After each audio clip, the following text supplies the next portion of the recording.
PJ9496. Her name is Myra Mateo. She's 26 years old and married with one kid. She is a college level. She has a local domestic helper experience. This is PJ9496.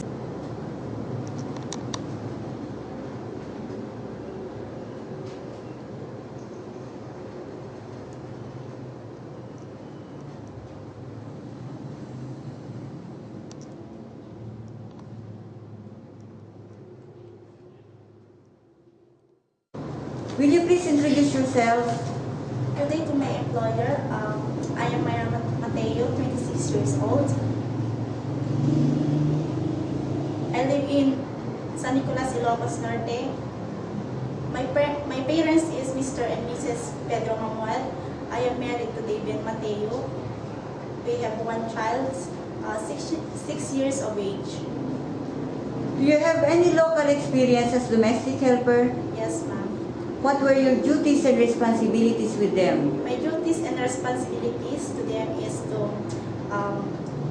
to clean the whole house, marketing, ironing clothes, and washing the clothes. That's all. What dishes you know how to cook? I know how to cook Western foods like spaghetti, Filipino foods like adobo, and Chinese foods like steamed fish. Do you have any experience in looking after a newborn baby? Yes, ma'am. What is your experience in looking after a newborn baby? I am a mother of one kid, and I know I experienced already in taking care of newborn babies. Why do you think you are a suitable domestic helper? I am suitable as a domestic helper because I know that I'm hardworking, patient, and I can. Why do you want to work in Hong Kong? I want to work in Hong Kong for the future of my baby and to help and support my parents.